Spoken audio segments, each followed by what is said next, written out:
지금으로부터 100년 전 그날,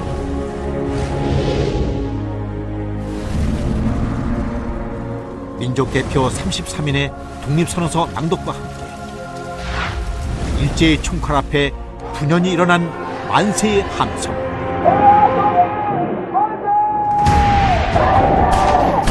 그것은 단순한 외침이 아니었습니다.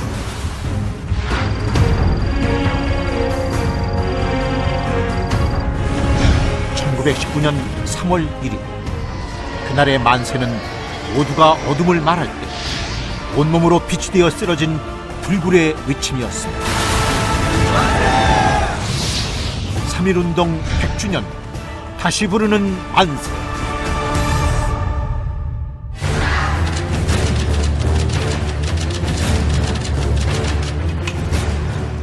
일제가 대한제국의 국권을 강제 침탈한 1910년, 서구 열강들은 국제사회에 보내는 조선의 항거를 물거품으로 만들며 일본의 주권 침탈을 묵인했습니다. 갈수록 엄혹해지는 일제의 무당 통치에 저항하는 독립운동 세력마저 조선 만도를 떠나야 해. 지식인들도 독립에 대해 숨죽이던 그때, 서울 탑골공원에서 비폭력 평화 시위로 시작된 3.1 만세 운동은 일제의 탄압 속에서도 순식간에 전국으로 확산되며 들불처럼 일어났습니다.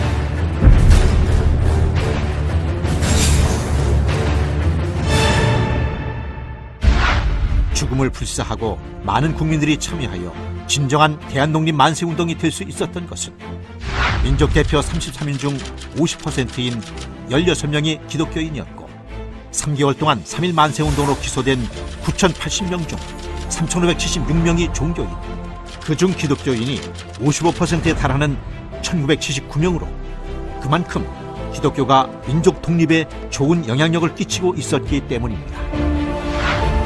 16인의 기독교인 민족 대표들 대부분은 존경받는 신앙인이었으며, 정치와 신앙은 분리되어야 한다는 분위기 속에서도 신앙적 원칙에서 독립운동 참여를 결단했고, 따라서 교회가 조직되어 있던 전국 곳곳에서 수많은 기독교인들과 국민들이 분연히 떨쳐 일어나는 역사를 만들어낼 수 있었습니다. 총인구 1,700만 명 중 23만 명이 조금 넘는 1.3%의 기독교인들이 이끌어낸 3.1운동. 그러한 3.1운동을 발판으로 중국 상하이에 대한민국 임시정부가 수립됐고, 독립군을 양성해 일제에 대한 무력투쟁의 기초를 만들었으며, 마침내 대한독립의 그날을 맞이할 수 있었습니다. 지금에 비하면 한없이 작기만 한 단 1.3%의 선배 기독교인들의 희생이 있었기에 100년 후 오늘의 이 나라 대한민국이 있습니다.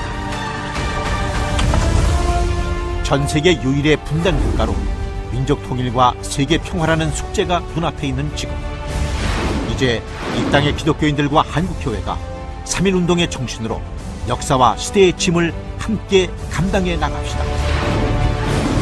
세계 열강들의 힘겨루기 가운데에서도 민족 자결의 원칙에 따라 자주 독립국가로서의 위용을 지키니, 그 어떤 상황에서도 원수를 사랑하는 마음으로 비폭력 평화를 선언하고, 하나님의 공의와 심판을 믿고 불의와 불평등과 부자유 앞에 당당히 끝까지 맞서 자유민주주의를 실천합시다. 그리하여 참된 사랑과 평화를 이루는 이 시대의 1%의 그리스도인, 인류와 민족의 동반자가 됩시다. 3.1운동 100주년. 빼앗긴 들에도 반드시 봄은 온다고 믿었던 선배 기독교인들의 믿음을 새기며 다시 만세를 불러봅니다. 앞으로의 100년, 이 땅을 더욱 새롭게, 그리고 세상을 평화롭게 만드는 기적의 만세, 바로 우리가 그 주인공입니다.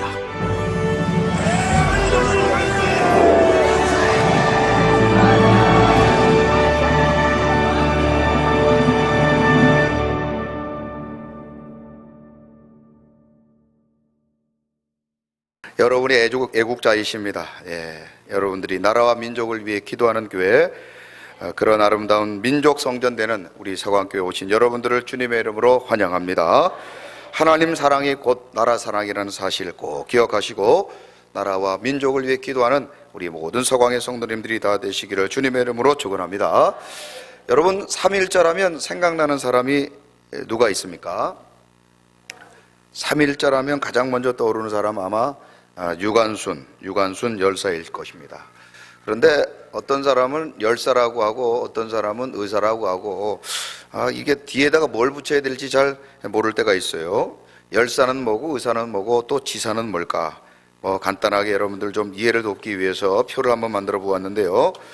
의사와 열사는 독립을 위해서 투쟁하다가 죽은 사람들을 의미하는데, 순국선열들을 의미하는데, 무력으로 독립을 위해 투쟁했던 사람들을 의사라고 합니다. 그래서 안중근 의사라고 부르고, 유관순과 같은 분들은 비폭력, 그죠? 비무력으로 나라와 독립을 위해서 애쓰다가 순국하신 분들을 일컬어 그래서 유관순 열사다. 예, 이해가 되시죠? 예. 그리고 애국지사라고 하는 분들은, 애국지사는 또 무력이든 또 비무력이든 나라와 민족을 위해서 이렇게 순국하시지는 않으셨지만 독립운동을 위해서 기여하신 분들을 의미하는 것입니다. 예를 들어서 독립을 위해서 신문을 발간하거나 자신의 재산을 기꺼이 헌신했던 분들, 이런 분들을 모두 다 우리가 애국지사라고 할 수 있는 것이죠. 나라와 민족을 사랑하는 방법들은 달랐지만 모두 다 이렇게 나라와 민족을 위해 헌신하고 희생했던 분들을 우리는 기억하고 그분들의 노력을 우리가 높이 사야 될 것입니다. 그런데 우리가 조금 전 보았던 영상에도 보셨던 것처럼 이렇게 나라와 민족을 위해 수많은 분들이 헌신하고 희생하시고 또 순국선열 또한 애국지사로서의 삶을 사셨는데, 이분들 가운데 많은 분들이 그리스도인이라는 사실이 결코 우연이 아니라고 하는 사실이죠. 앞서 말씀드렸던 것처럼 하나님 사랑이 곧 나라 사랑이라고 하는 이런 신앙에 기초하여서 많은 독립운동에 참여했던 분들이 바로 그런 기독교 신앙으로 나라와 민족의 독립을 위해서 두려움을 극복하고 일본과 맞서서 이 나라 이 민족을 위해 독립을 위해 헌신했다는 사실입니다. 앞서 말씀드렸던 것처럼 삼일절하면 가장 먼저 생각나는 유관순 열사 같은 경우도 모태신앙으로서 아주 독실한 기독교 가정에서 출생을 했습니다. 특별히 유관순 열사는 1919년 4월 1일 그의 아버지와 함께 병천시장, 천안에 가면 병천이라고 있는데 이 병천시장에서 수천 명이 참여한 만세운동을 주도했다가 일본군에 의해 체포가 됩니다. 이 만세 시위 가운데 아버지와 어머니를 잃게 되었고 오빠와 함께 서대문 형무소에 수감이 되었는데 재판 가운데 1차 재판에 5년형을 받았고 2차 재판에 3년형을 받아 서대문 형무소에서 수감이 되어 있었습니다. 수감 중에 계속해서 유관순 열사는 만세를 외쳤고 이를 몹시 못마땅하게 생각했던 일본군들은 고문의 종류도 여러 가지가 있는데 고문 가운데 93개 93개나 되는 고문을 유관순 열사에게 행하였고, 그리하여 그 고문의 후유증으로 출소 이틀을 앞두고 1920년 9월 28일 오전 8시 20분에 곧다운 나이 18살 나이로 유관순 열사는 순국하게 되었던 것입니다. 이처럼 유관순 열사가 나라와 민족을 위하여 자신의 목숨을 아끼지 아니하고 독립을 위해 그렇게 투쟁했던 이유가 앞서 말씀드렸던 것처럼 그의 투철한 신앙생활 때문이었다는 사실입니다. 유관순 열사가 어릴 때 신앙생활했던 매봉교회라고 하는 교회가 있는데요, 천안 동부 지역의 가장 최초 교회로서 이 매봉교회는 바로 이 교회 옆에 한 집이 있는데 바로 이 집이 유관순 열사의 집입니다. 어릴 때부터 독실한 신앙생활을 했던 이 가정에서의 출생을 통해서 유관순 열사는 믿음 생활을 시작했고 이 매봉교회를 열심히 어릴 적 다녔습니다. 또 한 교회가 있는데 바로 공주제일교회입니다. 이 교회는 유관순 열사가 중학교 때부터 다녔던 교회인데 선교사의 권유로 이 교회를 나가게 되었고, 이 교회를 나가고 난 이후부터 유관순 열사는 더욱더 열심히 신앙생활을 하였습니다. 당시 공주에 있는 영명여학교에서 공부를 하고 있던 유관순 열사는 선교사의 추천으로 이화학당, 지금의 이화여자대학에 편입을 하게 됩니다. 이화여자대학도 여러분 잘 아시다시피 미국 선교사 스크랜턴 부인이 세웠던 기독교 학교라는 사실을 잘 아실 것입니다. 유관순 열사는 이 이화학당에서 매일 새벽 예배를 드리고, 또한 오전 11시 예배 드리는 대학 채플에 한 번도 빠짐없이 참석하여, 그래서 믿음을 가지고 대한독립의 꿈을 꾸며 만세운동을 주도하게 되었던 것입니다. 이 시간 유관순 열사가 만세운동을 벌였던 4월 1일, 우리가 알고 있는 3월 1일은 우리나라 만세운동이 일어난 일이고, 유관순 열사가 실질적으로 만세운동을 펼쳤던 날이 4월 1일인데 바로 하루 전인 3월 31일 날 그가 하나님 앞에 만세운동을 벌이기 전 하나님께 기도했던 기도문이 소개됩니다. 이 시간 한번 유관순 열사의 기도문을 다 같이 한번 읽어보십니다. 시작. 오 하나님이시여, 이제 시간이 임박했습니다. 원수 외놈들을 물리쳐 주시고 이 땅의 자유와 독립을 주소서. 내일 거사할 각 대표들에게 더욱 용기와 힘을 주시고 이 민족의 행복한 땅이 되게 하소서. 주여 같이 하시고 이 소녀에게 용기와 힘을 주소서. 대한독립 만세, 대한독립 만세.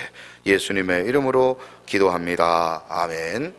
이렇듯 유관순 열사는 믿음으로 기도하여 만세운동을 주도하였고, 결국 이 일로 18세 나이로, 꽃다운 나이로 참으로 순국의 고난을 당하였다는 사실입니다. 여러분 다시 한번 기억하시십시오. 하나님 사랑이 곧 나라 사랑이라는 사실을 기억하시고, 이 나라 사랑의 마음으로 여러분의 모든 삶이 또 나라와 민족을 위해 기도하고, 또 그런 아름다운 삶을 살아 아름다운 신앙으로 이 땅 가운데 거룩한 빛과 소금의 역할을 감당하는 우리 서강의 모든 성도님들이 다 되시기를 주님의 이름으로 축원합니다. 우리 옆 사람에게 이렇게 축복합니다. 하나님 사랑이 나라 사랑입니다. 자, 오늘은 지난주에 살펴보았던 가시밭 같은 마음에 대해서 계속해서 묵상해 봅니다. 마태복음 13장 22절에 보면 가시밭과 같은 마음이 왜 열매를 맺지 못하는지 그 이유를 다음과 같이 소개하고 있습니다. 같이 한번 읽어보십니다. 시작. 가시떨기에 뿌려졌다는 것은 말씀을 들으나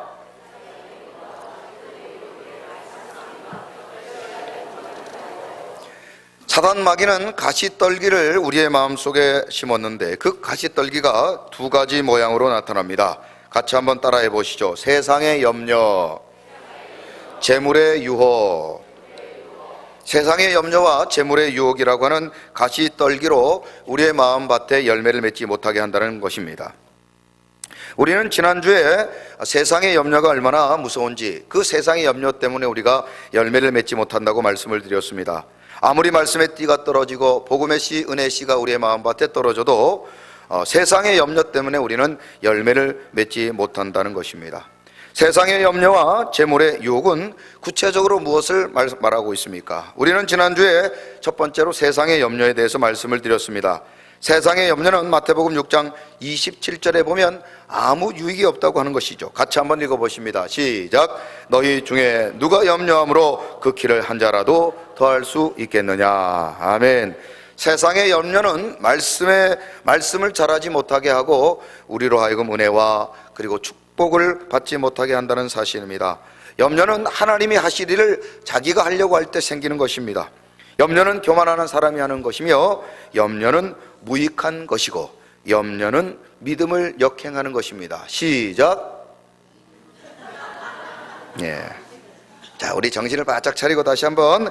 염려는 교만한 사람이 하는 것이고, 염려는 무익한 것이고, 염려는 믿음을 역행하는 것입니다. 시작.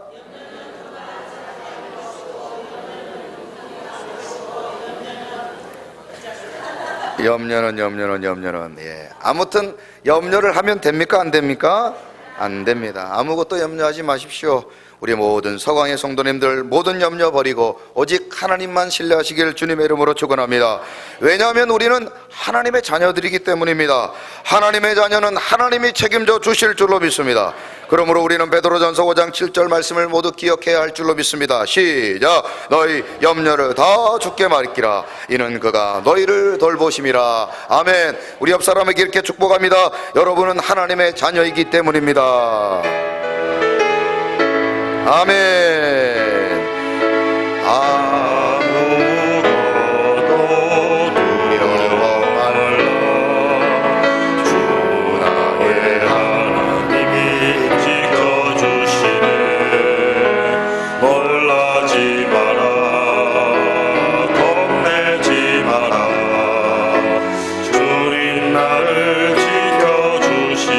아무것도 두려워 말라. 아무것도 두려워 말라. 주 나의 하나님이 지켜주시네. 놀라지 말라. 겁내지 말라. 주님 나를 지켜주시네. 내 마음이 힘에 겨워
오늘은 사단 마귀가 부렸던 이 가시떨기가 무엇인지 그 두 번째 시간으로 마태복음 13장 22절에 보면 재물의 유혹이라고 말씀하고 있습니다. 다 같이 한번 읽어보십니다. 시작. 가시떨기에 뿌려졌다는 것은 말씀을 들으나 세상의 염려와 재물의 유혹에 말씀이 막혀 결실하지 못하는 자요. 아멘.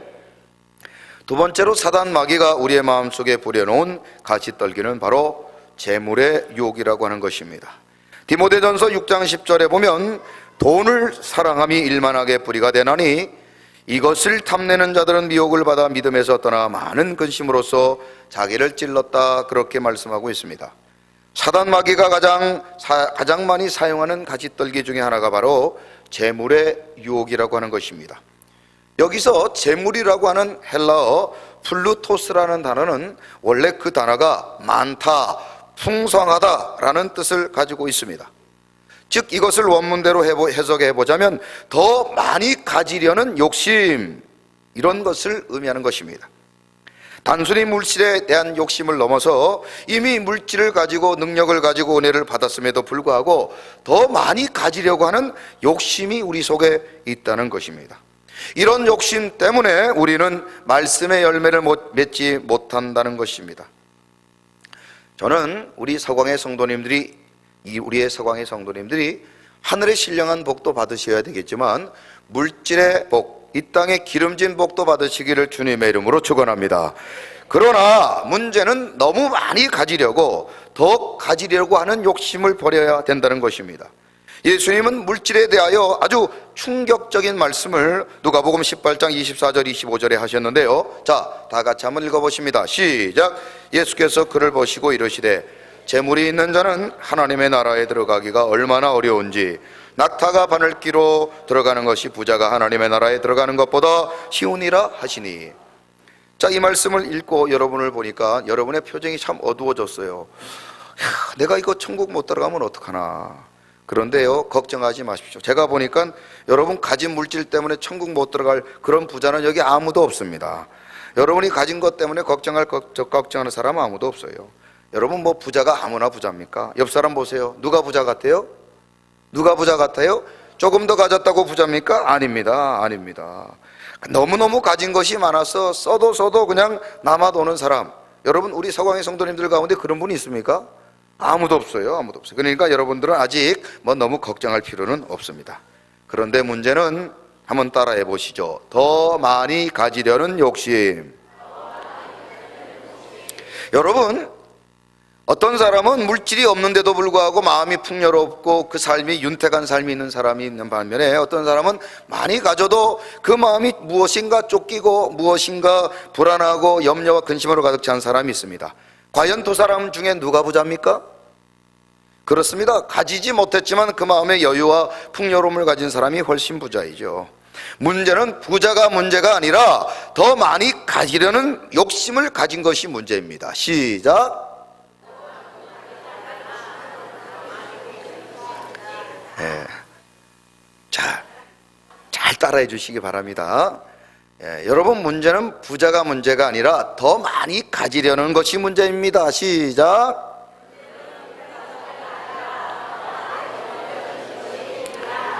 문제예요. 이제 계속 이렇게 그냥 눈만 멀뚱멀뚱 끄고 계시는데, 문제는 부자가 문제가 아니고 더 가지려는 욕심이 문제라니까요. 아멘이십니까?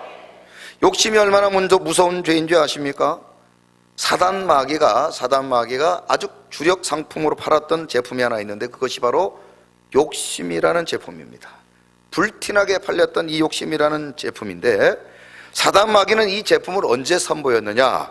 창세기 3장 5절 6절에 보면 에덴 동산에서부터 이 욕심을 시판했습니다. 같이 한번 읽어봐요. 시작. 너희가 그것을 먹는 날에는 너희 눈이 밝아져 하나님과 같이 되어 선악을 알 줄을 하나님이 아시느니라. 여자가 그 나무를 본즉 먹음직도 하고 보암직도 하고 지혜롭게 할 만큼 탐스럽게 한 나무인지라. 여자가 그 열매를 따먹고 자기와 함께 있는 남편에게도 주매 그도 먹은지라. 자, 여기에서 사단 마귀가 아담과 하와를 유혹할 때 썼던 방법이 무엇입니까? 5절을 다시 한번 보여주십시오. 너희가 그것을 먹는 날에는 너희 눈이 밝아져 누구와 같이 되겠다고요? 우리는 피조물입니다. 하나님이 만드신 피조물입니다. 아담과 하와는 에덴 동산에서 하나님이 만드신 피조물로서의 사명을 감당하고 그 자신의 삶의 자리에서 만족하고 또 하나님이 주신 그 은혜를 누리며 에덴 동산의 그 풍성한 은혜에 감사하고 그것을 누리며 살아가야 되는 것입니다. 그것이 아담과 하와가 해야 될 일이죠. 그런데 사단 마귀는 아담과 하와의 마음에 무슨 마음을 주었습니까? 하나님과 같이 되려는 마음, 욕심을 준 것입니다. 아담과 하와는 에덴 동산의 복을 누리고 감사하기보다는 하나님이 되려는 욕심을 가졌다는 사실이죠. 사단은 아담과 하와의 마음속에 하나님이 되고자 하는 욕심의 마음을 주었던 것입니다. 결국 아담과 하와는 이 욕심의 유혹을 이기지 못하고 결국 선악과를 따먹게 된 것입니다. 선악과를 따먹게 된 것은 결국 그들이 하나님이 되려는 욕심 때문에 선악과를 따먹었다는 사실입니다. 디모데전서 6장 9절은 재물의 유혹, 즉 욕심을 가진 자들의 최후에 대하여 다음과 같이 경고하고 있습니다. 같이 한번 읽어봅니다. 시작. 부하려 하는 자들은 시험과 올무와 여러 가지 어리석고 해로운 욕심에 떨어지나니 곧 사람으로 파멸과 멸망에 빠지게 하는 것이라. 욕심의 결과는 멸망과 파멸과 멸망이라는 것입니다. 뿐만 아니라 시편 10절의 3절에서도 악인은 그의 마음의 욕심을 자랑하며 탐욕을 부리는 자는 여호와를 배반하여 멸시하나이다. 결국 이 욕심의 결과는 하나님을 배반하고 하나님을 멸시하고 그리하여 결국 파멸과 멸망에 이르게 된다는 것입니다. 성경은 곳곳에서 이 욕심 때문에 결국 재물의 유혹을 이기지 못하고 멸망과 저주와 심판을 받았던 많은 사람들을 소개하고 있습니다. 오늘은 그 중에서 우리는 가룟 유다에 대해서 한번 생각해 볼 필요가 있습니다. 여러분, 가룟 유다는 어떤 사람입니까? 가룟 유다는 다름 아닌 예수님의 제자였습니다. 이 땅에 메시아로 오신 예수님의 제자가 된다는 것, 얼마나 자랑스러운 일이며 얼마나 감사한 일입니까? 뿐만 아니라 그는 예수님과 함께 제자들과 함께 섬기며 살아갈 때 예수님으로부터 큰 신뢰를 받아 회개 책임자로, 오늘로 얘기하자면 재정을 담당하는 자로 예수님의 신뢰와 사랑을 한 몸에 받았던 사람이었습니다. 하지만 자신의 기대에 예수님이 미치지 못하자 예수님을 은 30냥에 팔아버렸습니다. 양심의 가책을 받았던 가룟 유다는 자신의 행동을 후회하고 뒤늦게 제사장으로 받았던 그 은심 30냥을 성소에 던져버린 후 결국 그는 자살을 선택하게 됩니다. 이제 그의 이름은 스승을 배반한 자요, 메시아를 돈으로 팔아버렸던 파렴치한 인생이요, 회개하지 않았던 어리석은 사람으로 우리에게 기억되고 있습니다. 예수님은 가룟 유다에 대하여 마가복음 14장 21절에 보면 심지어 이런 말씀까지 하십니다. 자, 가룟 유다가 예수님으로부터 어떤 판단을 받았는지 같이 한번 읽어봅니다. 시작. 인자는 자기에 대하여 기록된 대로 가거니와 인자를 파는 그 사람에게는 화가 있으리로다. 그 사람은 차라리 나지 아니하였더라면 자기에게 좋을 뻔하였느니라 하시니라. 여러분, 들리는 욕, 사람에게 할 수 있는 욕 가운데 이런 욕보다 더 여러분 무서운 욕이 어디 있습니까? 차라리 나지 아니하면 좋았을 뻔했다. 저 우리 뒤에 우리 안내원들 좀 가셔서 오신 분 좀 자리 좀 안내해 주시기 바랍니다. 예. 박매자 집사님 좀 나가셔서 오셔서 자리를 좀 안내해 주세요. 여러분, 차라리 나지 아니하면 좋았을 뻔했다. 여러분, 그런 얘기를 누군가로부터 듣는다면 얼마나 지옥스러운 일입니까? 왜 가룟 유다가 예수님의 제자였던 그가 이런 예수님으로부터 평가를 받고 그런 삶을 살았을까? 마태복음 14장에서는 가룟 유다가 이런 평가를 받을 수밖에 없었던 실마리를 우리에게 제공하고 있습니다. 예수님이 이제 십자가를 지시기 위해 예루살렘으로 입성하기 전 예수님은 마지막으로 베단이라고 하는 지역을 방문하게 되십니다.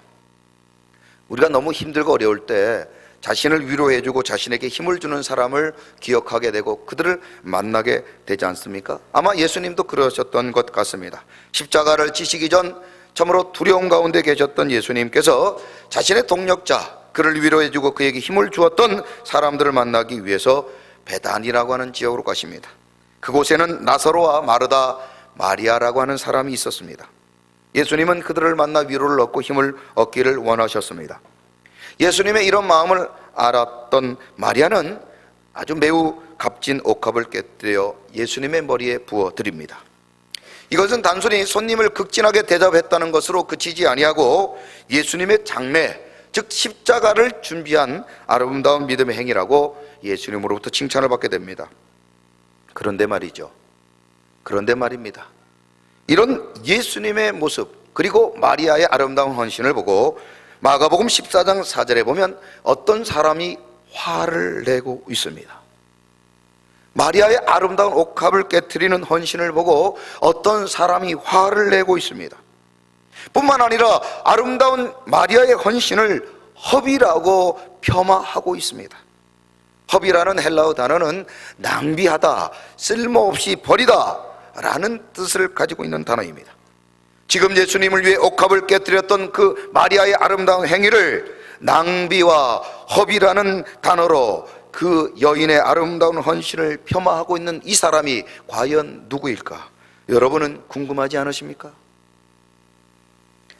여러분 궁금하지 않으십니까? 제발 좀 궁금해 주시기 바랍니다. 좀 설교를 할 때 좀 반응을 주셔야 내가 뭐 이렇게 다음 얘기를 하지, 그죠? 여러분 궁금해요? 안 궁금해요? 도대체 어떻게 이런 사람이 있을까? 그죠? 여러분, 도대체 어떻게 이런 사람이 있을까 궁금하잖아요. 그런데 우리의 궁금증을 해결해 주기 위해서 요한복음 12장 4절에 보면 바로 예수님을 위해 마리아의 옥합을 깨트린 모습을 보고 분노하고 그를 불평하고 원망했던 사람의 이름을 다음과 같이 밝히고 있습니다. 같이 한번 읽어봅니다. 시작. 제자 중 하나로서 예수를 잡아줄 가룟 유다가 말하되, 예수님을 위해, 예수님의 장례를 위해 옥합을 깨뜨렸던 마리아의 아름다운 헌신을 낭비와 허비라는 말로 폄하하고 불평하고 원망했던 사람의 이름이 바로 가룟 유다라고 성경은 분명히 기록하고 있습니다. 가룟 유다는 이렇게 말합니다. 왜 그렇게 귀한 옥합을 낭비하느냐? 차라리 그 귀한 옥합을 깨뜨리지 말고 그것을 팔아 가난한 사람들에게 나누어주는 것이 낫지 아니하냐? 상당히 일리가 있는 것 같고 그런 것 같고 또 맞는 말고 같아 보입니다. 우리가 하나님을 위해서 때로는 시간을 드리고 물질을 드리고 우리의 재능을 드릴 때 종종 이렇게 말하는 사람들이 있습니다. 차라리 그 시간과 물질과 재능을 가난한 사람들을 위해 사용하는 것이 낫지 않겠느냐고. 신앙생활을 할 때, 교회를 다닐 때 너무 빠지면 안 된다고 말합니다. 뭐든지 적당히 하라고 말합니다. 합리적인 것 같고 이성적인 것 같아 보입니다. 가난한 사람들을 염려하는 것 같아 보입니다. 그러나 과연 그들이 그런 말을 할 때 과연 그들의 중심도 합리적이고 이성적이고 선할까? 요한복음 12장 6절은 가룟 유다가 그런 말을 한 이유를 다음과 같이 밝히고 있습니다. 같이 한번 읽어보십니다. 시작. 이렇게 말하면 가난한 자들을 생각함이 아니요 그는 도둑이라 동계를 막고 거기 넣은 것을 훔쳐갑니다. 가룟 유다는 딴 생각을 하고 있는 것입니다. 마리아가 옥합을 깨뜨려 주님의 장례를 준비하는 것은 관심이 없었어요. 오직 가룟 유다는 저 옥합이 깨뜨려지지 아니하고 돈으로 바꾸어져 헌금함에 들어올 때 그 돈을 내가 착복하고 내가 그것을 훔치게 될 것인데 계획이 틀어진 것입니다. 자신의 계획, 자신의 생각이 맞지 아니한다고 분노하고 있는 것이죠. 바로 그런 분노가 재물의 유혹 때문이었다는 사실입니다. 가룟 유다는 사단 마귀의 이 가시떨기 재물의 유혹에 걸려 넘어져 결국 자신의 스승이며 메시아로 오신 예수님을 은 30냥에 팔아버린 인생이 되온 것입니다. 이 땅에는 가룟 유다처럼 재물의 유혹을 이기지 못하고 살아가는 사람들이 많습니다. 누가복음 12장 21절에 보면 이런 사람들에 대해서 다음과 같이 말하고 있습니다. 같이 한번 읽어봅니다. 시작. 자기를 위하여 재물을 쌓아두고 하나님께 대하여 부요하지 못한 자가 이와 같으니라. 세상에서는 떵떵거리고 세상의 물질을 가지고 살아가는 사람들이 있다 할지라도 결국 그들은 마지막 날 하나님의 나라에 가서 무엇을 자랑할 것이냐는 것이죠. 세상에서는 재물을 쌓아두고 자랑하는 부자가 되지만 하나님의 나라에서는 하나님께 대하여 부요하지 못하는 그런 사람들이 이 땅에 많이 있다는 것입니다.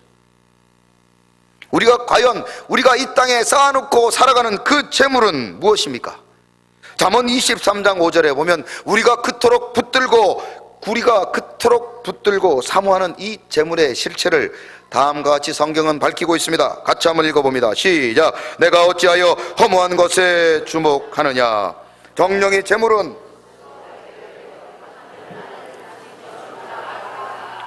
이 재물의 실체는 마치 독수리가 하늘로 날아가 버리는 것처럼 아무것도 아니라는 것입니다. 우리가 그토록 붙들고 살아가는, 우리가 정말 그렇게 소망을 가지고 정말 사랑했던 것들이 아무것도 아니라는 사실을 뒤늦게야 깨닫게 된다는 것입니다. 어떤 목사님이 장례식장에 가셨다가 한 부인이 장례식장에서 통곡하고 있는 모습을 보게 됩니다. 그런데 그 여인의 통곡 소리를 들었는데 좀 우리가 알고 있는 내용과 다른 내용으로 통곡을 하더라는 거예요. 땅바닥을 치면서 아이고 불쌍한 사람, 아이고 불쌍한 사람, 화장실 때문에 남편의 시신 앞에서 땅바닥을 치며 울부짖는 이 여인이 불쌍한 사람, 불쌍한 사람, 화장실 때문에, 화장실 때문에. 여러분 생각해도 좀 이상하지 않습니까? 그래서 그 목사님은 그 부인의 사연이 궁금해서 그 부인을 위로하면서 왜 이렇게 통곡을 하냐고 물었더니 그 부인이 이렇게 말하더랍니다. 결혼을 하고 이제 막 신혼 살림을 시작했는데 뭐 예전이나 지금도 마찬가지지만 이제 막 결혼을 하게 되면 아무래도 집을 구하기가 힘들기 때문에 월세집에서 신혼 살림을 시작했다는 것입니다. 하지만 서로 사랑하기 때문에 월세집이면 어떻고 전세집이면 어떻고 내 집이면 어떻습니까? 서로 사랑하며 하루하루 즐겁게 살아가고 있었는데 이제 시간이 지나면서 아이들이 이제 태어나면서 이 아이들이 자라가고 그리고 이제 뭐 이제 장난꾸러기들이고 애들이 뭐 가만히 있지 않잖아요. 오늘도 예배를 드리지만 애기들이 원래 떠드는 겁니다. 그냥 애기들이 떠드는 건 그냥 여러분들 다 이해하시고 여러분들도 다 그랬으니까 너무 이렇게 막 쳐다보고 막 이러지 마시고 원래 애들이 그러는 거예요. 근데 이 애들이 막 자라면서 이 주인집에 있는 장독대를 자꾸만 깨트려요.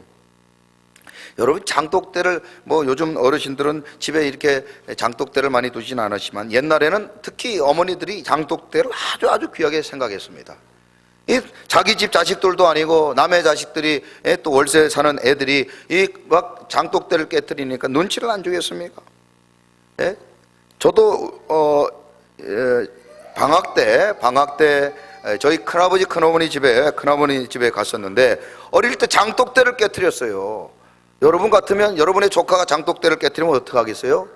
당신은 사랑받기 위해 태어난 사람이라고 하든지 아이고 착한 내 조카 그러면서 아마 용돈을 주실 터인데 우리 큰어머니는 막 화를 내시면서 그냥 막 혼을 내시는 거예요. 제가 어릴 때 그런 일을 했는데 아직도 안 잊었던 거 보니까 엄청 혼났던 것 같아요. 예? 여러분 자기 친척도 장독대를 깨뜨리고 화가 나는데 자기 집에 새들어 사는 애들이 장독대를 깨뜨렸으니 그래서 하루아침에 그 집을 쫓겨나게 되었습니다. 부부가 이 집에서 쫓겨나오면서 결심을 하게 됩니다. 내가 꼭 돈 벌어서 집을 사야 되겠다. 그때부터 부부는 안 먹고 안 쓰고 모기를 수년 거듭하다가 드디어 집을 사게 되었답니다. 여러분 얼마나 좋겠습니까? 얼마나 좋겠습니까? 내 집이 생겼으니 이제는 뭐 장독대를 깨트리든지 마음대로 하라고. 그런데 문제는 이 집은 화장실이 밖에 있어요. 뭐가 밖에 있어요? 웬만한 집이 다 화장실에 밖에 있죠. 제가 살았던 강원도 태백시 동점동 3통 3반 155번지 우리 새 가족들이 모처럼 많이들 오셨으니까 또 한번 또 우리 주소를 한번 얘기하겠습니다. 제가 어릴 때 살았던 주소예요.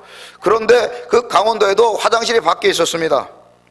겨울만 되면 화장실이 얼마나 추운지 볼일을 보면 그냥 그대로 이렇게 탑이 쌓여져 가지고 이제 한 2월달쯤 되면 엉덩이까지 그냥 쌓였던 것이 올라올 정도로 그렇게 추웠어요. 그러니까 이제 그냥 그렇게 화장실이 좀 불편했을 뿐이지 그냥 살만했는데 어느 날 강남에 사는 친구가 자기를 초청을 했습니다. 자기가 이제 아파트를 하나 샀는데 자기 집에 한번 놀러 오라고. 그래가지고 그 친구 집을 갔더니 그 집에 갔더니 화장실이 어디 있어요? 자기 집은 화장실이 밖에 있는데 그 집은 화장실이 집 안에 있는 겁니다. 얼마나 부러웠겠어요. 그때부터 이 부부는 결심했습니다. 앞으로 내가 돈을 벌어서 이제는 어떤 걸 사겠다? 화장실이 집 안에 있는 아파트를 사겠다. 그때부터 열심히 돈을 벌었습니다. 안 먹고 안 쓰고 열심히 돈을 모았어요. 그리고 드디어 이번에는 아파트를 샀습니다. 여러분 집 안에 화장실이 있으니 얼마나 좋겠습니까? 문 열어보고 또 닫았다가 문 열었다 닫았다가 그냥 화장실만 봐도 미소가 지어졌어요. 그런데 시간이 지났습니다. 자식들이 커가면서 이제 화장실 하나 때문에 싸움이 생겼어요. 오빠가 들어가면 동생이 문 열어달라고 싸우고 남편이 들어가면 아내가 문 열어달라고 싸우고 남편이 또 다른 결심을 했습니다. 이제 내가 무엇이 2개 있는 집?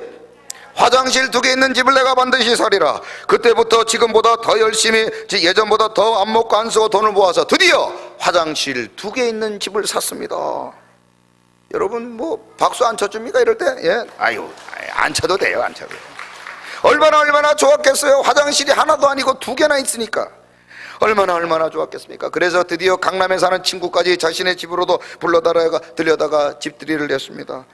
친구들에게 화장실 2개 있는 집을 사게 된 이유를 얘기하면서 너무나 자랑스럽게 지금까지 살아왔던 이야기를 나누면서 밤새도록 술을 마시고는 친구들을 돌려보내고 잠자리 들기 전에 이 남편이 화장실에 잠깐 들어갔는데 나와야 될 남편이 안 나와요. 부인이 문을 열어봤더니 화장실에서 쓰러져 죽고 말았어요. 평생 화장실만 바꾸던 남편이 그날 밤 그 집에서 단 하루도 자지 못하고 그렇게 바꾸던 그 화장실에서 쓰러져 죽었다는 이야기입니다. 그래서 그 부인이 그렇게 장례식장에서 땅을 치면서 이 불쌍한 사람 화장실 때문에 우리 한번 따라 한번 해봐요. 이 불쌍한 사람 화장실 때문에. 여러분, 우리가 그런 사람 바라보면 어떻게 저런 인생을 살아가니, 우리가 지금 그렇게 살아가고 있다니까요. 우리가 그렇게 살아가고 있어요. 여러분, 이왕이면 내 집이면 좋고, 이왕이면 화장실이 집안에 있으면 좋고, 이왕이면 화장실이 2개 있으면 좋겠습니다만은, 과연 우리 인생이 화장실을 바꾸다가 살아가는 그것이 우리 인생의 목표가 되어야 되겠습니까? 화장실이 2개가 아니라 10개면 어떻고, 화장실이 밖에 있으면 어떻습니까? 과연 우리가 화장실 때문에 행복하고 우리가 가진 것 때문에 행복하고 있습니까? 철학자 파스칼은 이 세상을 살아가는 사람들에게 이렇게 경고하고 있습니다. 우리 인간의 중심에는 공백이 있는데 이 공백이 하나님이 채워지기 전까지는 결코 만족할 수 없다. 여러분, 그렇습니다. 우리가 아무리 이 땅의 것들을 가지고 또 가져본다 할지라도 만족한 인생은 아무도 없다는 것입니다. 그러므로 우리는 더 많은 것을 가지려는 욕심을 버려야 될 줄로 믿습니다. 이 욕심이 우리 속에 가득 차 있다는 결코 열매 맺지 못한다는 사실입니다. 그래서 야고보서 1장 15절에 이 재물의 유혹에 빠진 인생들의 결과에 대하여 다음과 같이 준엄하게 경고하고 있습니다. 다 같이 한번 읽어봅니다. 시작. 욕심이 잉태한 즉 죄를 낳고 죄가 장성한 즉 사망을 낳느니라. 아멘. 오늘도 사단 마귀는 우리의 마음속에 재물의 유혹이라고 하는 가시떨기를 우리의 마음속에 두어서 우리로 하여금 말씀을 들어도 은혜를 받아도 복음을 들어도 열매 맺지 못하는 그런 황폐한 밭이 되게 하고 있다는 사실입니다. 그러므로 오늘 우리 서광의 모든 성도님들의 마음속에 이 재물의 유혹, 더 많이 가지려고 하는 욕심을 버리시고 이미 주신 것에 감사하고 남은 생에 하나님의 영광을 위해 살아가기로 결단함으로 우리 서광의 모든 성들의 마음밭이 옥토가 되어 100배, 60배, 30배 열매 맺는 그런 아름다운 서광의 모든 성도님들이 다 되시기를 주님의 이름으로 축원합니다. 주 예수보다도 귀한 곳은 없네. 이 세상 부귀와 바꿀 수 없네. 영죽을 내 대신 돌아가신 그 놀라운 사랑 잊지 못해. 세상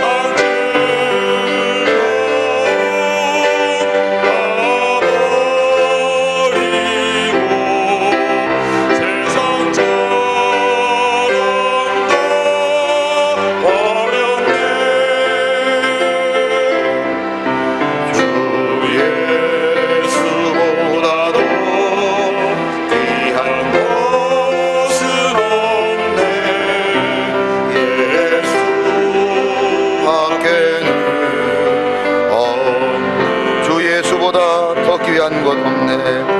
주 예수보다도 귀한 것 이 세상 명예와 이 세상 명예와 바꿀 수 없네. 이전에 즐기던 세상 사랑을 마했지. 세상 즐거움 세상 즐거움 다 버리고 세상 자랑 다 버렸네. 주 예수보다도 귀한 것은 없네. 예수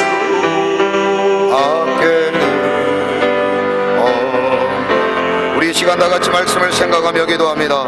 이 세상 명예 권세 물질을 쫓아 살았던 우리 인생, 아버지 우리 인생을 용서하여 주옵시고 더 많이 가지려는 우리의 인간의 욕심 주님 이 시간 용서하여 주시며 이제 하나님이 주신 것에 만족하고 감사하며 이제 내게 주신 삶에 감사와 찬양이 넘치며 오늘도 하나님이 주신 하늘의 복 땅의 복에 감사하고 이제는 그러한 복을 나누며 살아가는 우리 서광의 성도님들 되게 해달라고 이 시간 말씀을 생각하며 다같이 주여 한번 외치는 통성으로 기도합니다. 주여 하나님 아버지 감사합니다. 아버지 우리 서왕의 성도님들 오늘도 아버지 더 많이 가지려는 욕심을 버리게 하시고 우리의 마음속에 아버지여 불일 듯이 나는 인간의 욕심 아버지여 정욕을 벗어버리며 아버지 사람 마귀의 이 가짓떨기를 뽑아버리고 이제 우리가 육신의 욕심 물질의 욕심 명예 권세를 쫓아버리며 이제 하나님이 주시는 이미 주신 것들에 대하여 감사하고 날마다 하나님이 주신 은혜에 감사와 찬양과 아버지여 만족과 자족과 이제는 그런 은혜를 나누며 베풀며 살아가는 아름다운 믿음의 성도님들이 되게 하여 주옵소서. 하나님 감사합니다. 더 많이 가지려는 악한 우리의 아버지여